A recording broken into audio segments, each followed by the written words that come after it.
Johnny McBride works for a travel agency. He has 10 years' experience working in travel. He is currently sales supervisor at Star Travel, but is thinking about becoming self-employed. He is at home discussing the idea with his wife, Megan. Megan, can you come here a moment? Sure. What's up? I wanted to speak with you about something. What is it, dear? You know I've been telling you how I'm not enjoying work very much anymore. Yeah. It seems you've been unhappy there for a few months now. Well, I was thinking about quitting. What? Why? What will you do instead? Open my own travel agency.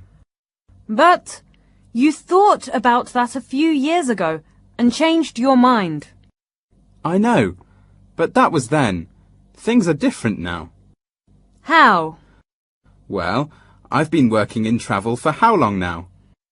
I guess it's been 9 or 10 years. It's been 10 years. I've gained so much experience from that time. I really feel I know the market inside out now. I know what people are looking for. And I've made so many good business contacts over the years. Yeah, you must have. And my salary at Star Travel isn't high enough. If I opened a travel agency, I'd be keeping all the profits. But isn't it a lot more risky? While you're at Star Travel, you get a set monthly salary. It doesn't matter if the company is doing well or not. You still get your salary at the end of the month. If you go into self-employment, then if the company doesn't do well, you could get less than you do now. But I could make so much more, and with my experience, I'm sure we could be successful. And it requires a lot of money. You'll need to rent an office, make a website, employ staff, advertise. Can we afford all that? We've saved a lot of money over the past few years, but we would still need some more. I was going to get a bank loan to help pay for the startup costs. This does sound a bit risky to me. It'll be fine, honestly. Most businesses need some help from the bank before they start up. It's completely normal. I've been doing this kind of work for so long, I know what I'm doing. I know you do. And I know you haven't really been very happy where you are now. If you have your own business, you'll have a lot more freedom to do what you want with the company. It'll be your own project. It would be great. I'm excited just thinking about it. I'll make a business plan and then I'll go to the bank. If they can give me the loan I need, then I can do it. And once I've planned out everything and found an office, I'll hand my notice in at work. Hand in your notice? One step at a time. Don't worry. This won't happen for several months. But I'm going to do it. Come on, let's go out. I feel like celebrating. Telephone company Mobifone have made a new product. A mobile telephone that plays music. You can also use it to go on the internet. The marketing department are in a meeting to discuss how they should advertise their new product. Okay, team, we've called this meeting today to talk about our new product and how we're going to market it. Karen, Sam, you know about the product already, right? Yeah, it's the new mobile which can go on the internet. And it can also play music. That's right. Can it do anything else new? It has games on it as well, but its main selling point is the internet and the music. The production team have been working for months. They think that the music and internet functions are the best on the market. And what's the budget we've got? We have a large budget for this project.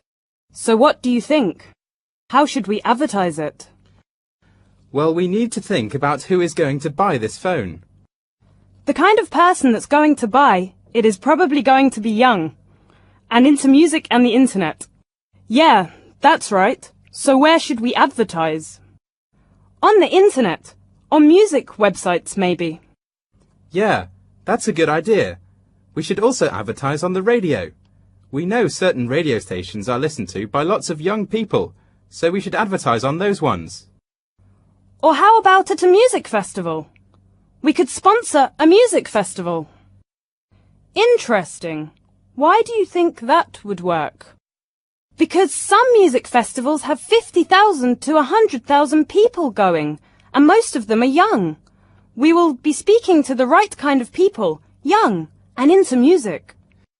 Yeah, and it would be good for our image to be seen at a popular event like that. Good thinking. What else? Well, I think if we have a large budget, we should do as much advertising as possible, so people know about our product. Probably the best way to do that would be with TV commercials. Yeah, I was also thinking that. Sometimes we can't advertise on TV because it's too expensive. But this time we've got a large enough budget. And we can advertise at specific times. There's no point in advertising from 9 to 5, Monday to Friday, because most of the people we want to see the phone will be at work. That's true. But that reminds me. We should think about the time that people go to work and come back. Around 8 to 9 a.m. and 5 to 6 p.m. everyone is stuck in traffic trying to go to work or come back home. True. So what? So, if we advertise on the radio at that time, we can make sure we are advertising to the right people. Ah, I see what you mean. What about billboards and posters? When people are in their cars stuck in traffic, they'll have more time to concentrate on our adverts. Lots of good ideas here, team. Well done. So, we know where and when we should advertise, but that's just the first step. I want us to meet again on Thursday to continue our marketing strategy. What kind of things do you want us to think about until then? Well, firstly, we need to come up with a phrase or slogan for the product. This will be used in all our adverts. Secondly, I want you to come up with ideas for the adverts themselves. What should the TV advert be? What music should it have? What should we say in our radio adverts? What pictures should we put on our posters and billboards? We've got a lot to think about then. Absolutely. But this is a big project, and we have to concentrate on it now. So, you've got a few more days to think about it, and then I want to meet back here on Thursday and discuss our ideas. Everyone understand? Yep. Gotcha. Okay, people. Get to work. Mobifone is a leading telephone communications company in the UK. After success in the UK, they have begun to think about expanding abroad. 2 senior managers from the company are discussing their options. Stuart, you know I was looking at opening new stores in the UK, and I realised we have stores all over the country now. Yes, it's true. We have stores in every major city now. Maybe it's time to start thinking about expanding abroad. You know, I was thinking the same thing. We looked at expanding abroad a few years ago, but maybe we weren't ready. I think now we are ready. Exactly. We've had a lot of success here, so even if trying to expand the company abroad doesn't work, we won't lose too much because we are so strong here.